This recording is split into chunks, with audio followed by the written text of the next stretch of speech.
አላህም ይፈራም አይፈራው ሴቱም ወንዱም ትልቁም ትንሹ ያቺ ቀብር ላይ 1 ሜትር በ1 ሜትር እንገባለን። እኛ ከሞትም በኋላ ወላሂ ሰው ትዝ አይለውም። በቀጥ የሆነ እንደተጣለ ቆሻሻ ወርውሮ መሄድ ነው የሚፈልግ።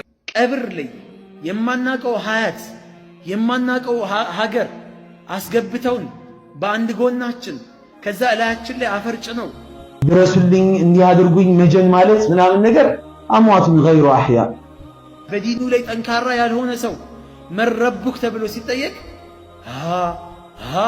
ላ አድሪ ነው የሚለው። እንደ አህያ ያጓራና እንደ አህያ ይጮህና ትክክለኛ ቤታችን ብዙ ዓመት የምንኖረው ቤታችን ያ ነው አይደል? ግን ዛሬ ረስተነዋል። አንድ ሰው መለኩል ሞት በሚመጣበት ጊዜ የሚያሳየው አክት ይኖራል። ከፊት ለፊቱ ሰዎችም فمن شرح الله صدره للإسلام فهو على نور من ربه እኛ ከሞትም በኋላ ወላሂ ሰው ትዝ አይለውም። በቀጥ የሆነ እንደተጣለ ቆሻሻ ወርውሮ መሄድ ነው የሚፈልገው። ሀታ ቀብር ላይ እንኳን አቋርጦ እኮ የሚሄድ ሰው እኮ አለ እኮ። አፈር ላያችን ላይ እስከሚሞላ ድረስ እንኳን አይጠብቅም እኮ ሰው ጥሎን ነው የሚሄደው። ለዚህ ሰው ብለን ነው አላህ የምናስከፋው። ይሄ ሰው እንዳይቀየም ብለን አላህን ግን እናስቀይማለን። ይኸው ይሄ ሰው አብሮና ይገባ ቀብር ውስጥ እንደው አፈሩ እንኳን ተሞልቶ እስተግፊሩ ለአኺኩም ፈኢነሁ الآن ይስአል፣ ለወንድማችሁ እስትግፋር አድርጉለት። ሰው ከተበተነ በኋላ ጭር ይለዋል፣ ያውቃል የሞተ ሰው። ቤተሰቦቹ ቀባሪ ጥሎት ሲሄድ የጫማቸውን ኮቴ ይሰማል አሉ ያላህ ወልይ። ልክ የእነሱን ጫማ ኮቴ እንደሰማ ጥለውት ሲሄዱ ጭርታ ይሰማዋል። ወዲያውኑ ደግሞ ልክ የጫማቸው ኮቴ እንደ መብረቅ ጉርምርምታ የሚጮህ ድምፅ ያለው እያንጓጉ ይመጣሉ። ደግሞ መላእክቶች ድምፃቸውን እየሰማ መልካቸውን እያየ ይመጣሉ። ወዲያው ልክ እንዳስገባ ነው እኮ ቀብር ውስጥ አሁን ይጠየቃል። ታዲያ ምን አድርጉ? ትንሽ ቆየት በሉና ቀብሩ ላይ እንደተቀበረ ቀብሩ እንዳለቀ ትንሽ ቆዩና እስትግፋር አድርጉለት አሉ ያላህ ተኛ። አሁን ቢላህ አለይኩም ይሄ የሚያደርግ ሰው አለ? የለም። ቆሞ እስትግፋር የሚያደርግልን ሰው ማን ያለው? ሷሃቦች ይናዘዙ ነበር። እኔን ስትቀብሩኝ ይላሉ ግመል ታርዳ ቆዳዋ ተገፎ ስጋዋ ተከፋፍሎ ለሰዎች ተከፋፍሎ በሚያልቅበት ሰዓት የሚፈጀውን ያህል ጊዜ እንኳን ቢያንስ እሱን ያህል ቆዩልኝ፣ ጭርታ እንዳይሰማኝ እናንተው እያላችሁልኝ እስትግፋር እያደረጋችሁልኝ የጌታዬን መልእክተኞች መልስ ልመልስላቸው። ያቺ ታይም ከባድ ነች እኮ። መላኢካዎች መጥተው የሚጠይቁት ሰዓት በጣም ከባድ ነው። እስቲ አስቡት። እዚህ እየኖርን አሁን እርስ በርሳችን እየኖርን ማብራት ሲጠፋ እንኳን ይጨንቀናል እኮ አይደል? ይከብደናል። ቀብር ላይ የማናቀው ሀያት የማናቀው ሀገር አስገብተውን በአንድ ጎናችን ከዛ እላያችን ላይ አፈርጭ ነው ለህድ ውስጥ ከተው። ይሄ ለህድ እኮ ምናልባት ሊደረምስ እኮ ይችላል። ይህ አፈር ሙሉ እላያችን ላይ ተደርምሶ ስራ ያውጣ ማለት እኮ እዛ ቦታ ነው። ጨለማ ነው። ማብራት አብሮ አይባልም። መሽቷል በር ዝጉ አይባል። ነግቷል በር ክፈቱ አይባል። ብትጮህ ማንም አይሰማል። ቀብር ላይ የማናቀው ሀያት የማናቀው ሀገር አስገብተውን በአንድ ጎናችን ከዛ እላያችን ላይ አፈርጭ ነው ለህድ ውስጥ ከተው። ይሄ ለህድ እኮ ምናልባት ሊደረምስ እኮ ይችላል። ይህ አፈር ሙሉ እላያችን ላይ ተደርምሶ ስራ ያውጣ ማለት እኮ እዛ ቦታ ነው። ጨለማ ነው። ማብራት አብሮ አይባልም። መሽቷል በር ዝጉ አይባል። ነግቷል በር ክፈቱ አይባል። ብትጮህ ማንም አይሰማል። አላህ እዝነት ያልፈጠረባቸው መላእክቶች ሱዱል ውጁህ ፊታቸው ጠቋራ በጣም ሲታዩ የሚያስፈሩ አትዘኑ የተባሉ መላእክቶች በቃ ሊያዝኑልህ የሚችሉት ስራ ሲያወጣ ብቻ ነው። እጃቸው ይዘውት የሚመጡት መዶሻ አንዴ ተራራ ቢመቱበት ወደ ዱቄትነት የሚቀየር መዶሻ ነው። ይመጣሉ ፈየጅሊሳኒሂ ሰውየው እንደዚህ ነው የሚያሰኙት። ሚተኛው በቀኝ ነው የምናሰኘው። በቀኝ እንዳሰኛ ነው መጥተው እንደዚህ ያስቀምጡትና ቁጭ ያደርጉታል። ፊት ለፊት ይቀመጣሉ መላእክቶች ቁጭ ያደርጉታል ሰውየውን። ፈየስአላኒሂ አረቢሂ መረቡክ ይሉታል። የመጀመሪያ ጥያቄ ማን ነው ጌታ? ረቢ አላህ ብለህ ለመመለስ አላህም ማወቅ አለብህ። ዱንያ ላይ መሰጋጅ መሆን አለብህ። ጿሚ መሆን አለብህ። ቁርአን ጋር ጥሩ ግንኙነት ሊኖር ይገባል። ዚክር ላይ ጥሩ ግንኙነት ሊኖር ይገባል። ዱንያ ላይ የሰራሃው መልካም ስራዎች ረቢ አላህ ደረትን ገልብጥ አትፈራቸው። ኢማን ያላቸው ሰዎች አይፈሯቸው። ረቢ አላህ ብለው ይመልሳሉ። አንድ ጥያቄ ተመለሰ። ወአመል ካፊር ወልሙርታብ ካፊር የሆነ ተጠራጣሪ በዲኑ ላይ ጠንካራ ያልሆነ ሰው መን ረቡክ ተብሎ ሲጠየቅ ላ አድሪ ነው የሚለው። እንደ አህያ ያጓራና እንደ አህያ ይጮህና አላቅም ይላል። በሌላ ዘገባ መን ረቡክ ረቢ አላህ ይልና ቢማዛ ዓረፍተ ረበክ አላህ መሆኑን በምን አወክ ይለዋል።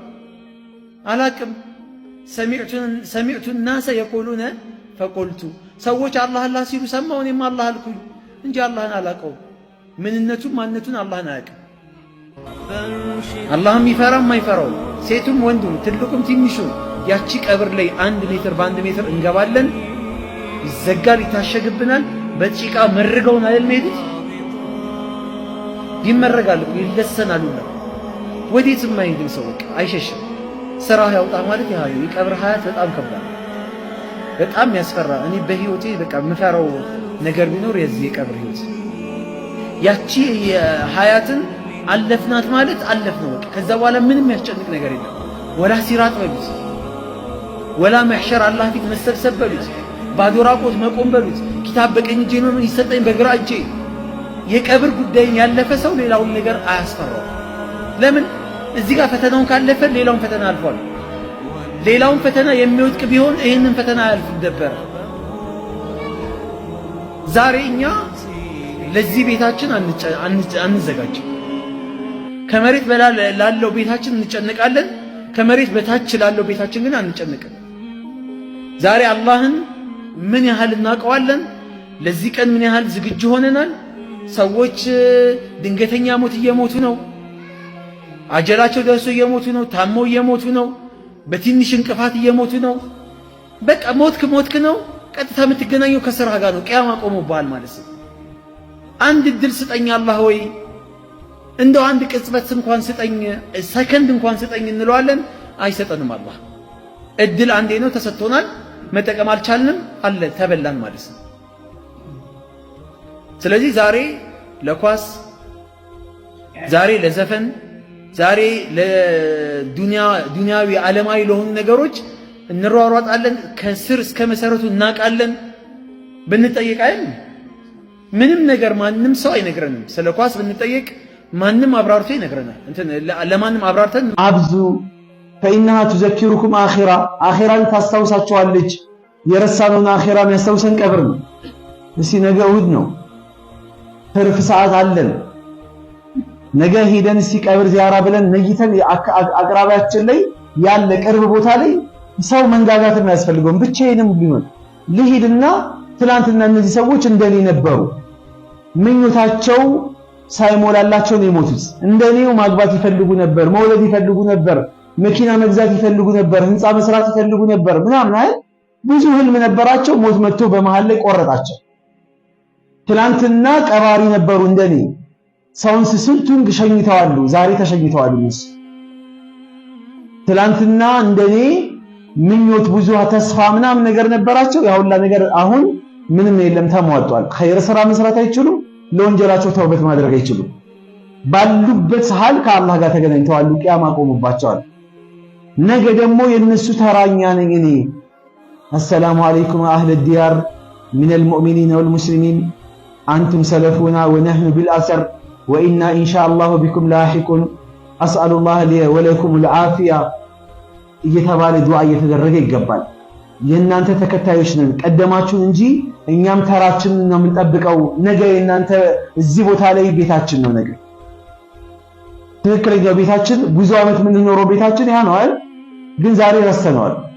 የቀልብ ድርቀት ምልክቱም ይሄ ነው። ትክክለኛው ቤታችን ብዙ ዓመት የምንኖረው ቤታችን ያ ነው አይደል? ግን ዛሬ ረስተነዋል። የቀልብ ድርቀት ምልክቱም ይሄ ነው። የኑሮ ውድነት የሚያስጨንቀን ይህንን ስለረሳነው ነው። ዛሬ የሰው ደም፣ የሰው እንባ፣ የሰው ገንዘብ፣ የሰው ሐቅ ምንም የማይመስለን ቀብሩን ስለረሳን ነው። ነገ እንደምንገባበት ረስተነዋል። ሊሞቱ ሲሉ የአላህ መልእክተኛ ከሳምንት ያነሰ ጊዜ ቀርቷቸው የመጨረሻ ስራቸው የነበረው ቀብር ዚያራ በቂዕ ላይ ነበሩ። ከ10 ሺህ በላይ የተቀበሩ ሱሐቦች አሉ። እነሱን ሄደው ዘይረው ነው የወጡት የአላህ መልእክተኛ። እሳቸው እንኳን አኺራን የማይዘነጉ ለሰከንድ ማይክሮ ሰከንድ አኺራን የማይዘነጉ ነብይ የቀብር ዚያራ ብለው ግን ይላሉ፣ ይዘይራሉ። ቀብር እንዘይራለን፣ መዘየርም አለበት። ቀብር ዚያራ ብሎ ሌላ ድንበር ማለት ግን ተገቢ አይደለም። እያስታወሱ ሌላ እንደገና መረበሽ፣ የቀብርን አፈር መጠጣት፣ ድረሱልኝ እንዲህ አድርጉኝ መጀን ማለት ምናምን ነገር አሟቱን ገይሩ አህያ ወማ ይሽዑሩን አያነ ይብዓሱ የሞቱ ናቸው፣ ህያው አይደሉም። መቼ እንደሚቀሰቀሱ እነሱ ራሱ አያውቁም። ኢንተድዑሁም ላ ይስመዑ ዱዓአኩም ብትለምኗቸው ልመናችሁን አይሰሙም። ቢሰሟችሁ እንኳን መልስ አይሰጧችሁም አለ አላህ። ከአላህ የበለጠ ማን ይነግረናል? የቀብር ሰዎች እኛ ለነሱ እንጠቅማለን እንጂ ከነሱ ጥቅምን አንፈልግም። አንድ ሰው መለኩል ሞት በሚመጣበት ጊዜ የሚያሳየው አክት ይኖራል። ከፊት ለፊቱ ሰዎችን ትኩረት አይሰጣቸውም፣ ግን የሚታየው ነገር አለ። ያን አስመልክቶ የሚያሳየው ትኩረት አለ። ወይ ፈገግታ ሊሆን ይችላል፣ ወይ ንግግር መናገር መደንገጥ ሊሆን ይችላል። ያ ነገር ምናምን ይስተዋል። መለኩል ሞት ገና እንደመጣ ለሰውየው ቶሎ ብሎ ሩህን አውጥቶ አይሄድም። እንደ ኢስላም ነቢያችን ሰለላሁ ዐለይሂ ወሰለም አስተምረዋል። ነገር ግን ከሰውየው ጋር የሚያወራው ወሬ አለ። በቁርአንም ላይ ተገልጿል፣ ሐዲስም ላይ ተገልጿል። ይመጣና መለኩል ሞት ከራስጌ ስር ከጭንቅላት ስር ይቀመጣል።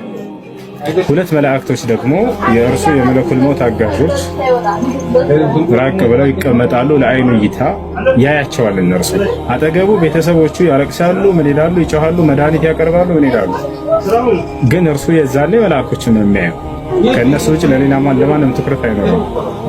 በዛን ጊዜ መለኩል ሞት ይመጣና አማኝ ከሆነ ሰውየው ኢነ ረበከ ይቅርኡከ ሰላም ይለዋል። ጌታህ አላህ ሰላምታውን አቅርቦልሃል፣ አሰላሙ አለይክ ብለዋል። የእኔ የአላህ እዝነት በረከት እዝነት በአንተ ላይ ይስፈን ብለዋል ብሎ ሰላምታውን እንዳቀረበልህ ይነግርሃል መለኩል ሞት። ይህን አላህ በቁርአን ላይ እንደተናገረ አለዚነ ተተወፋሁሙል መላኢከቱ ጠይቢን የቁሉነ ሰላሙን አለይኩም ይላል። እነዚያ መልካም የነበሩ ሰዎችም ነፍሳቸውን መላእኮች ሊያወጧቸው በሚመጡ ጊዜ በእናንተ ላይ የአላህ ሰላም ይስፈን ይሏቸዋል ብሎ አላህ ቁርአን ላይ እንደተናገረው ገና መጥቶ ያቀርብልሃል። ከዚያ በኋላ ያጽናናዋል እነዚያ መላእክቶች። ሱረቱል ፉሲለት ላይ እንደተገለጸው ኢነ الذين قالوا ربنا الله ثم استقاموا تتنزل عليهم الملائكة ألا تخافوا ولا تحزنوا وأبشروا بالجنة التي كنتم توعدون። ይሄ ይሆናል መላእኮቹ ይመጡና ካጠገቡ ምን ይሉታል? አላህ በቁርአን ላይ ሲናገር እነዚያ አማኞች ጌታችን አላህ ነው ብለው በዚያው ላይ የጸኑ ሰዎች ሞት በሚመጣባቸው ጊዜ መላእክቶች ወደ እነርሱ ይወረዳሉ። እንዲህም ይሏቸዋል፣ አትፍሩ፣ አትዘኑ፣ ያችን ስትበሰሯት የነበረችዋን ጀነትንም አብሽሩ በእርሷ ተብለው ብስራትን ይሰጣቸዋል። ይሄ ሁሉ ንግግር ሲያደርግ መልአኩ ይሄ ሰውዬ በቃ ከነሱ ጋር ነው ትኩረቱ፣ ቤተሰቦቹ ጋር አይደለም። ገብታችኋል? ከዚያ በኋላ ያ መለኩል ሞት ነፍስን ያዛታል። አየቱሃ ሩህ አጠይባ እኽሩጅ ኢላ ሪዳ ሚነላሂ ወረሕመቲህ